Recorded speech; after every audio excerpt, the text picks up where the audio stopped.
आज हम बात करेंगे एक ऐसे टॉपिक पर जो हर एक मीडिया चैनल, हर एक इंडियन न्यूज चैनल, रील्स और शॉर्ट्स या लॉन्ग वीडियोस में छाया हुआ है और आपने भी इसके बारे में जहां तक उम्मीदें सुना होगा। हाँ, हम बात कर रहे हैं वक्फ अमेंडमेंट एक्ट 2025 की। ये वक्फ एक अरबी शब्द है। वक्फ का इतिहास मान्यवर कुछ हदीसों से जुड़ा हुआ मिलता है और आजकल जिस अर्थ में शब्द का प्रयोग किया जाता है इसका मतलब है अल्लाह के नाम पर संपत्ति का दान, पवित्र धार्मिक उद्देश्य। नमस्कार दोस्तों, इसमें कुछ चेंज किए गए हैं जिसमें सरकार कहती है कि यहाँ पर वक्फ बोर्ड की जमीन प्रॉपर्टीज हैं उसमें ट्रांसपेरेंसी लाएंगे, गरीब मुस्लिमों को प्रॉपर्टीज दी जाएंगी। इन सब का मुद्दा इसमें उठाया गया है, बट विपक्ष का कहना कुछ और है। जो भारत में मुस्लिम नेता हैं उनका कहना है कि यहाँ पर मुस्लिमों की फ्रीडम को दबाया जा रहा है और धार्मिक स्वतंत्रता को छीना जा रहा है। पर क्या है सच्चाई इस सारे मुद्दे के पीछे, समझेंगे आज की इस वीडियो में, तो बने रहिए और जानेंगे आखिर इस बिल को लाया क्यों गया। सबसे पहले समझते हैं कि वक्फ होता क्या है और ये बिल लाया क्यों गया। वक्फ एक इस्लामिक ट्रेडिशन है जिसमें कोई भी मुस्लिम अपनी प्रॉपर्टी या बिल्डिंग को चैरिटी के माध्यम से डोनेट कर सकता है किसी भी धार्मिक स्थल के लिए या फिर किसी मुस्लिम के लिए, जो भी उसका पर्पज रहा हो। अलग अलग पर्पज के लिए यहाँ पर डोनेट की जा सकती है अपनी प्रॉपर्टी या फिर बिल्डिंग। ये जमीन हमेशा वक्फ बोर्ड की ही रहती है, इसको ना बेचा जा सकता है और ना ही खरीदा जा सकता है। भारत में 8.7 लाख वक्फ प्रॉपर्टीज हैं जो कि 9.4 लाख एकड़ में फैली हुई है। ये इंडियन रेलवे, एयरफोर्स के बाद तीसरा सबसे बड़ा लैंड ओवर की लिस्ट में नाम आता है। लेकिन इन प्रॉपर्टीज का मैनेजमेंट सबसे बड़ा इशू रहा है जिसमें कि करप्शन, इंक्रूजमेंट और डिसमैनेजमेंट देखा गया है। वक्फ एक्ट 1995 ने इसे रेगुलेट करने की कोशिश की बट प्रॉब्लम सोल्व नहीं हुई। 2006 में सचर कमेटी बनाई गई और उसके द्वारा कहा गया कि 10,000 करोड़ की भारत में पर ईयर इनकम होती है वक्फ प्रॉपर्टीज से, बट भारत को 163 करोड़ का ही हिसाब दिया जाता है। वक्फ बोर्ड को रजिस्टर करने के लिए एक पोर्टल है WAMSI जिसका मैनेजमेंट करता है वक्फ बोर्ड, जिसमें वक्फ बोर्ड की जितनी भी प्रॉपर्टीज हैं वहां पर रजिस्टर होती हैं, जिसके अंदर 58,000 के आसपास इंक्रूजमेंट प्रॉपर्टीज रजिस्टर्ड हैं। इसी वजह से वक्फ अमेंडमेंट एक्ट पहले 2024 में आया, अब उसको 2025 में उसका फाइनल डिसीजन हुआ है जिसमें इसे पारित कर दिया गया है राज्यसभा और लोकसभा में, और राष्ट्रपति के सिग्नेचर के बाद ये बिल बन जाएगा। 1995 का जो वक्फ एक्ट था और 2025 का वक्फ एक्ट, इसमें क्या चेंज है? कुछ बड़े मेजर चेंज किए गए हैं, जैसे कि सबसे पहले वक्फ एक्ट 1995 का नाम चेंज कर दिया गया है। अब इसका नाम है उम्मीद, यूनिफाइड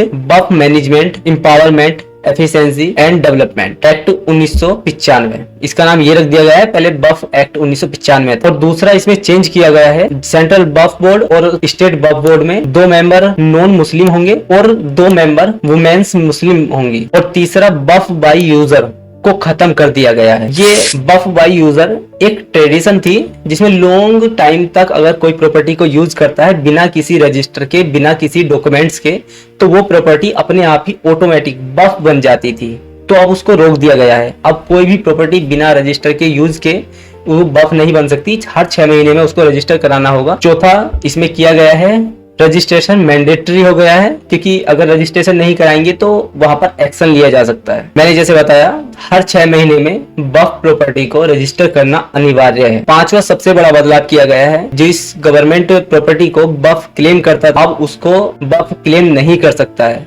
उसके लिए एक इन्वेस्टिगेशन होगी जिसमें डिस्ट्रिक्ट कलेक्टर से बड़ा कोई ऑफिसर उसकी इन्वेस्टिगेशन करेगा, जैसे कि कैग। 7वां, वक्फ के जितने भी फैसले हैं उनको हाई कोर्ट में चैलेंज किया जा सकता है। मतलब वक्फ बोर्ड की प्रॉपर्टी के लिए हम चैलेंज कर सकते हैं हाई कोर्ट में जाकर, बट पहले ऐसा नहीं था। पर तो ये एक्ट मुस्लिम राइट्स को छीन रहा है, मुस्लिम की धर्म की स्वतंत्रता को छीनता है। आइए जानते हैं, ये एक बड़ी कंट्रोवर्सी है। विपक्ष कहता है कि ये बिल मुस्लिम के अधिकारों पर एक अटैक है और उनको धर्म की स्वतंत्रता से वंचित करता है। AIMIM के चीफ ओवैसी ने कहा है कि ये एक्ट मस्जिद, दरगाहों को मार रहा है। कांग्रेस ने इस बिल को सुप्रीम कोर्ट में चैलेंज किया है, ये कहते हुए कि ये बिल आर्टिकल 26 जो कि हमारा है फ्रीडम ऑफ रिलीजन को के खिलाफ है और आर्टिकल 14 जो कि है इक्वलिटी उसके भी खिलाफ है। और इससे पहले जान लेते हैं जो बिल को सपोर्ट कर रहे हैं उनका कहना क्या है। बीजेपी नेता, उनका कहना है कि ये बिल ट्रांसपेरेंसी लाएगा, जो गरीब मुस्लिम्स हैं उनको फायदा देगा और अब हर एक प्रॉपर्टी वक्फ नहीं हो सकती है, ये सब चीजें करेगा। और सरकार का ये भी कहना है कि यहाँ पर हमने नॉन मुस्लिम मेंबर को इसलिए लाया गया है ताकि वक्फ बोर्ड एक सेक्युलर फैसले ले सके और ये कोई रिलीजन इंस्टीट्यूट नहीं है, इसलिए इसको संतुलन में रहना जरूरी है और इसलिए नॉन मुस्लिम मेंबर का होना इस बिल में बहुत इंपॉर्टेंट है ताकि सारे फैसले जितने भी भारत में रिलीजन है सबको देखते हुए हो। इस बिल को लेकर कुछ लोगों के मन में एक मिथ और है कि यहाँ पर सरकार वक्फ बोर्ड की जितनी भी प्रॉपर्टीज हैं उन पर कब्जा करना चाहती है, बट ऐसा नहीं है। बिल में साफ लिखा है कि सरकार किसी भी वक्फ बोर्ड पर कब्जा नहीं करेगी और ना ही गवर्नमेंट की कोई प्रॉपर्टी पर वक्फ बोर्ड कब्जा करेगा। अगर करता है तो उसको हाई कोर्ट में चैलेंज किया जा सकता है या फिर उसके पीछे इन्वेस्टिगेशन बैठेगी और कोई कैग या फिर स्टेट के द्वारा अपॉइंट कोई व्यक्ति उसकी इन्वेस्टिगेशन करेगा। यही तमिलनाडु के सीएम M.K. स्टालिन ने एक बिल पास कर दिया कहते हुए कि ये वक्फ एक्ट हमारे फेडरल स्ट्रक्चर पर अटैक है, पर ऐसा कहीं भी वक्फ एक्ट में नहीं लिखा गया है। बट इसके लिए कुछ ऐसे केस हैं जहां पर ये लागू नहीं होगा, जैसे कि वक्फ बोर्ड ने तमिलनाडु में पूरा गांव ही अपने वक्फ प्रॉपर्टी के अंडर ला दिया था, तो वहां पर इसकी नहीं चलेगा और ना ही ऐसा कोई प्रॉपर्टी पर कब्जा हो सकता है, उसको हाई कोर्ट में चैलेंज किया जा सकता है। और विपक्ष का यहाँ पर यह भी कहना है कि अगर ज्यादा पावर किसी डिस्ट्रिक्ट कलेक्टर को दे दी जाती है तो उसका मिसयूज हो सकता है। बट दूसरी तरफ यहाँ पर यह भी देखना चाहिए कि यहाँ पर एक हाई कोर्ट का ऑप्शन भी हमारे पास है, हम हाई कोर्ट भी जा सकते हैं अगर हमारे साथ नाइंसाफ होता है। बट विपक्ष की बातें भी ठीक है और सरकार की बातें भी ठीक है, आपको देखना है कि आपको किसकी बातें ज्यादा अच्छी लग रही हैं, क्योंकि मिसयूज हो सकता है, क्योंकि अगर ज्यादा पावर किसी भी व्यक्ति को दे दी जाए, किसी एक पद को दे दी जाए तो मिसयूज हो सकता है। और साथ ही अगर हाई कोर्ट का ऑप्शन भी है तो वहां पर भी जा सकते हैं, तो ये भी बात सही है। दोनों ही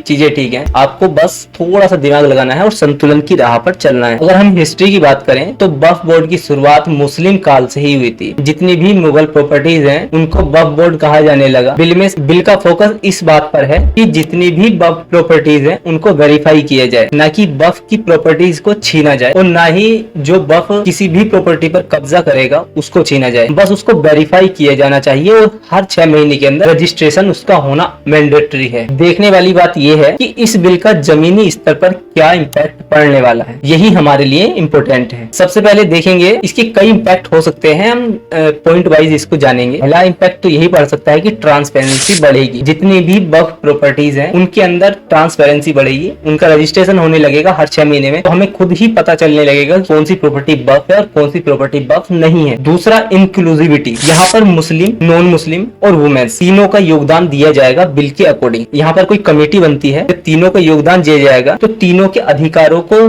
देखते हुए ही फैसले होंगे, तो यहाँ पर इंक्लूसिविटी का भी बहुत योगदान रहेगा। दूसरा पॉइंट यही था। तीसरा पॉइंट है डिस्प्यूट कम होंगे, क्योंकि वक्फ बाय यूजर को खत्म कर दिया गया है और वक्फ बाय यूजर का खत्म होने के बाद डिस्प्यूट जितने भी हैं वो खत्म हो जाएंगे। अगर देखा होगा आपने पिछले कुछ सालों में भारत में ज्यादातर यही केस आते हैं कि वक्फ बाय यूजर वाले केस ज्यादा आते हैं, किसी ने किसी की प्रॉपर्टी पर कब्जा कर लिया और उसको वक्फ बताने लगा और उसको देनी पड़ी, ये सब चीजें, इनसे डिस्प्यूट पैदा हो जाता है। बट ये अब नहीं होगा क्योंकि वक्फ बाय यूजर को खत्म कर दिया गया है। इसके बहुत सारे चैलेंज भी हैं। सब कुछ अच्छा हो ये तो जरूरी नहीं है, कुछ कुछ खराब चीजें भी होती हैं, कुछ चैलेंजेस भी होते हैं। वैसे ही यहाँ पर भी बहुत सारे चैलेंज है। पहला चैलेंज तो यही है कि इतनी सारी प्रॉपर्टी, 8.7 लाख प्रॉपर्टीज को रजिस्टर करना होगा। 6 महीने में इतनी प्रॉपर्टीज को रजिस्टर करना अपने आप में एक बड़ा चैलेंज है। और यहाँ पर अपोजिशन का जो सुप्रीम कोर्ट में एक केस है, चैलेंज है, वो अभी पेंडिंग में है, जो बिल के फ्यूचर को निर्धारित करता है और फ्यूचर के बारे में सोचने पर मजबूर करता है कि इसका फ्यूचर क्या हो सकता है। वक्फ अमेंडमेंट बिल 2025